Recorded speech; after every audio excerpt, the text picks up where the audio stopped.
Hey guys, welcome back to Fleetyards Mission Briefings. I'm Captain Foley. I'm Command Cockings, welcome back.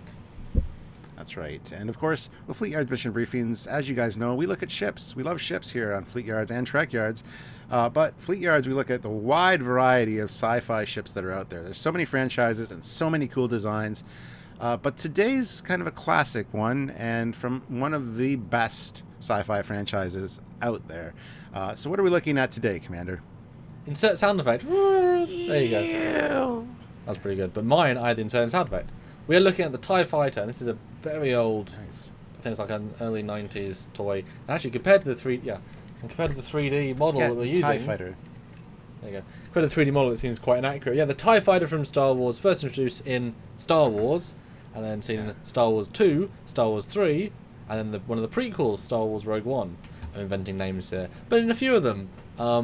And it is something different. So, Stuart, did you see Star Wars in the cinema? Do you have first thought about the design? Okay. But your first... I don't know when I first saw Star Wars. I was young, but I didn't see it in cinema because I was too young. But anyway, I remember the TIE Fighter being an odd creature. It looks odd when you're a kid, and to be called a TIE Fighter, I was like, why was it called a TIE Fighter? Well, because it looks like a bow tie, I guess. That was my thinking. But, you know, I think that's maybe the reason for it. But then they made TIE stand for Twin Ion Engine. So it's a Twin Ion Engine fighter. You know, that's interesting. But I always thought it was an odd design, but very simplistic. You got the pod with the guy in it. And then I thought solar panels for power. But, yeah, that's what I thought as a kid. It's different. It stands out. And you know what it is a silhouette with a front view. Like, it's one of those... It's not aerodynamic. It's not necessarily artistically right. But I do think we're all biased that it must work. Like, we know. But I think all the pieces are so well balanced that it's stronger than some of its parts. A lot of other sci-fis that are less well known, they throw stuff together. It's like, well, that's just a generic thing. But this has a great advantage of having really nice model kits, really good production values for that. And very relatable design. You can understand it, which is really helpful for these sorts of designs. And I think it should be pointed out, too, that it's a design that works, clearly, because the First Order TIE Fighter is almost identical to this one in design. But that also being said, there are so many TIE variants. There's a TIE Fighter for every occasion, every holiday. there's one for everything, and there's like 85 or 87 different versions of TIE Fighters, apparently. We want to look at a lot of them, but today we're going to look at the standard, classic, typical TIE Fighter. Yes. Well, it's true, but the idea of a thing between two things, that's the concept of a TIE Fighter. It's all good. It's all good. And it's an interesting design because it is just, these two basic, energy collecting units, which explains power generation, how whatever. That makes a lot of sense. Single person location, cockpit with two guns, two engines at the back. It's very simple. And the big thing that also we played a lot of Star Wars video games as it was younger and I was young. They were super easy to kill, but because the Empire went for super mass produced, cheaper, easier ships, they've got the tactical ability in terms of fighter to fighter, but neither the shields, the hyperdrive, or the ability to necessarily last long in a battle. But you can make 10 of them, 100 of them for every X-Wing, which does a bit of everything. And therefore, a 10 to 1 advantage enough a dogfight, you're probably going to win, even if you lose 2 or 3. So it's a mass-produced... And you can kind of get that sense by how simple, how you can imagine easy they build it in 5 pieces, you slap them all together, you have unlimited replacement parts, boom, boom, boom, replaced, Yeah. And to see the racks of them just up in the rafters, and just they load them and boom, boom, boom, out. It's almost like they're almost like ammunition. They're almost like bullets. They just fire them out of the ship. Cannon fodder. Hopefully some of them will hit something and maybe come back. We don't really care. But they must put a lot of people through the academy really quick. The pilots must be like, hey, here's the basic controls. All right, you're good. Bye. You don't need to learn anything else because you're kind of expendable. Well, most people the Empire fights are... we look at the perspective of the Rebels who have some firepower. Most ships don't have firepower in X-Wing, and most of them, will surrender with a Star Destroyer, because it has to be launched by a Star Destroyer or a secondary craft. So the might of the Imperial Navy tends to get people to surrender or be destroyed so quickly because they can't defend themselves. So it's really just against the space battles we see that the heroes have to win, that they're, it's one of those weird ones. But the next picture, Stuart, talking of, is a scale comparison with the X-Wing, and these models are both from Battlefront. I believe this is Battlefront 1, because I remember these a while ago, so they're as close to canon accurate as you can get. So that's the scale. I mean, they're pretty different in terms of scale. Like, just proportionately, I mean. Not so much the sizing, but like how everything is dimensionalized. Yeah, well, I mean, you can see the X-Wing pilot in there, so you can imagine the Yep. size of the pilot in the TIE fighter. Now, the X-Wing's got such a long body for holding, the life support mechanisms and the hyperdrive and all this. But like you said, the TIE fighter has no hyperdrive. It's got just ion engines, sublight, and so that space around No deflector the pilot, shields. Like, that's very important exactly, too. yeah. Yeah, the space around the pilot is pretty roomy in there when you see them inside. Yeah. It's not like as cramped as the X-Wing, I don't think. Yep. No. So you get a little bit of life support systems and the twin ion engines. Doesn't take up a lot of room. Mm-hmm. So, I mean, yeah, I think it's a neat design that way. And even the way they load from the top, and they're in the racks. I think it's a cool design.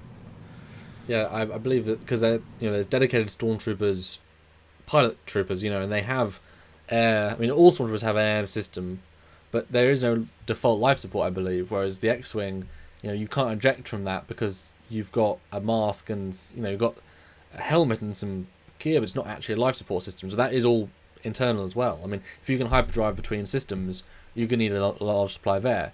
So yeah, their TIE fighter is just the tactical systems. So it is almost like the scalpel, the instrument.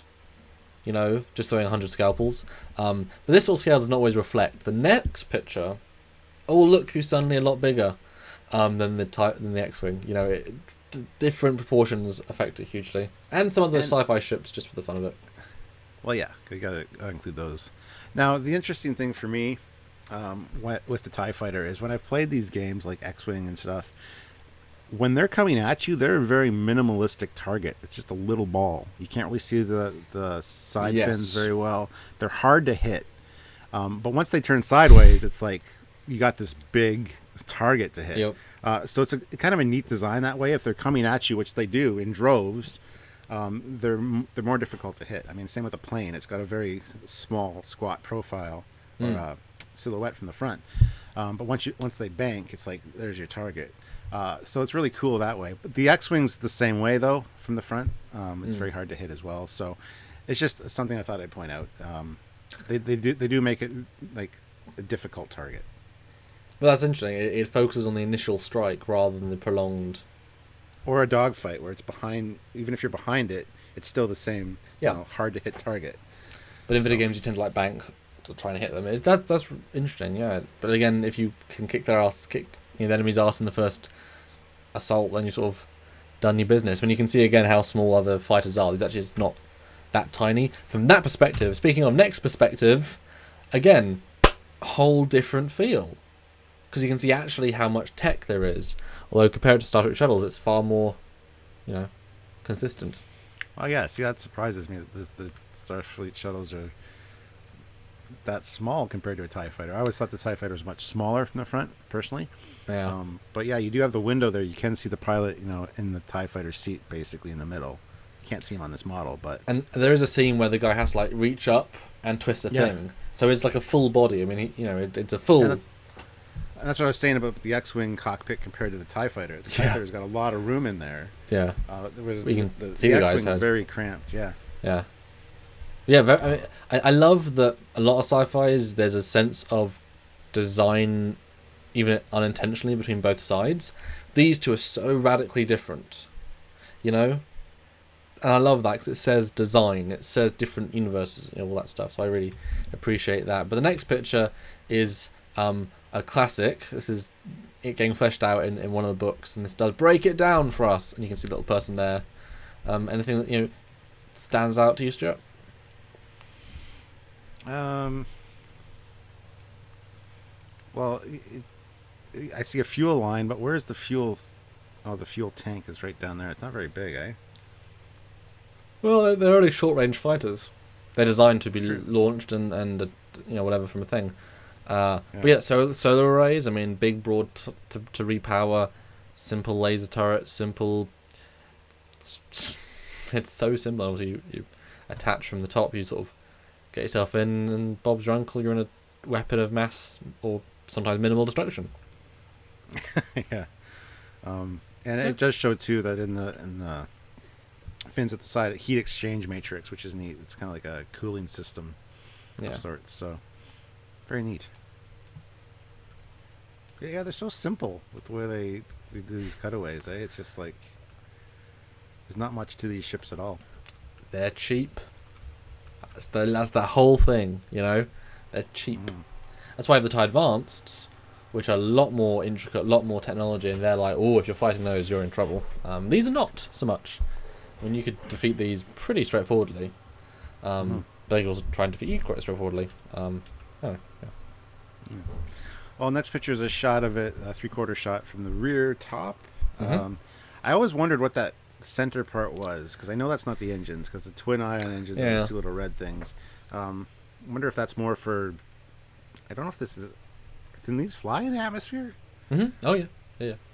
Okay, well, it's just, I always wondered what that was as a kid, and I still kind of do. I don't know what that big black thing is at the back. Well, let me show you some canon. So this toy, you know, based off the original canon, you know, toys are always very accurate. Well, this piece does do something. You know, it's a piece. It flips down, yeah. It flips down, and then you can pull it out, and that should answer your question.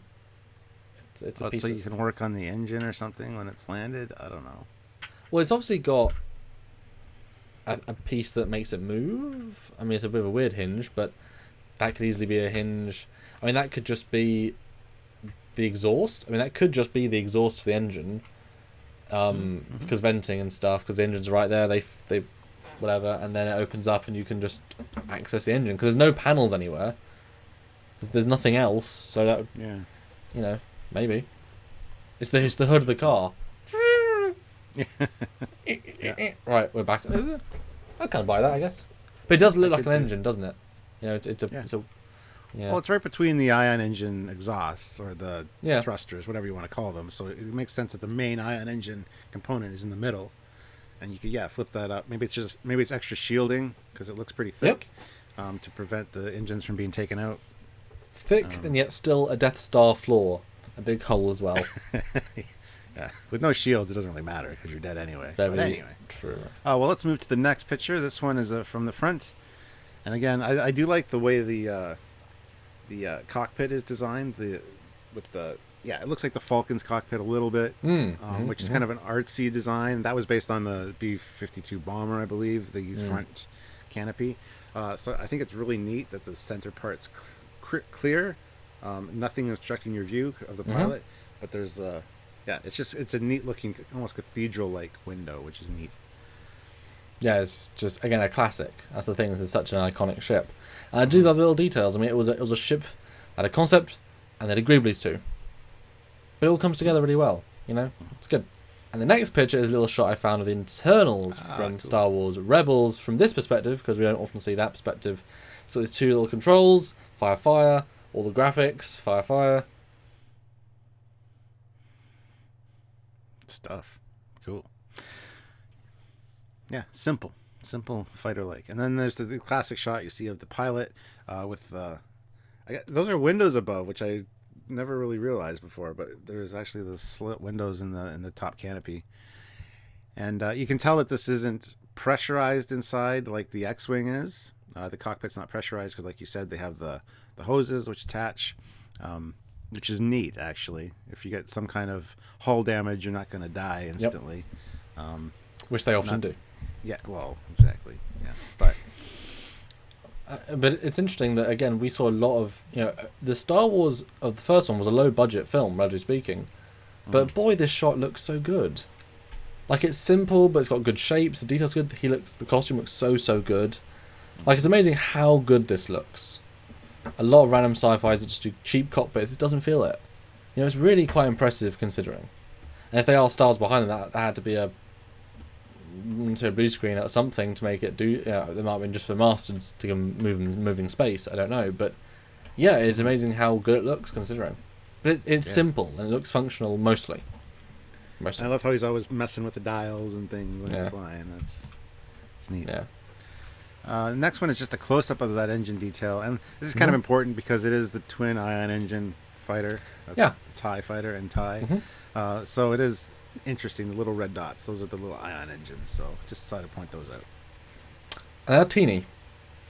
Very, very. Super efficient.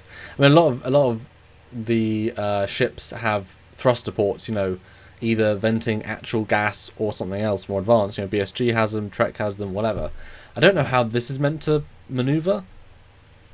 I mean, this certainly is more advanced than anything, and though, well, more advanced than a lot of that stuff. But I mean, it's just. I mean, you know what I mean? Like, it hasn't got attitude control.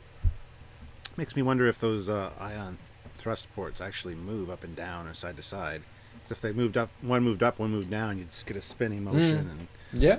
they are pretty agile, so I would assume something there is, you know. Well, that's when Star Wars is more about dogfights than about whatever. Yeah. Well, I think it's, you know, it's a different sort of style. You know, I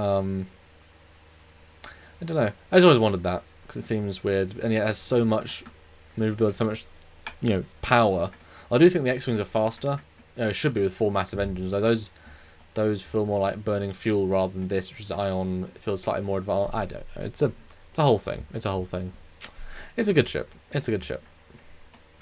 Yes. Let's move on to the last picture, which is the first picture, is the classic shot of the TIE Fighter, which is awesome.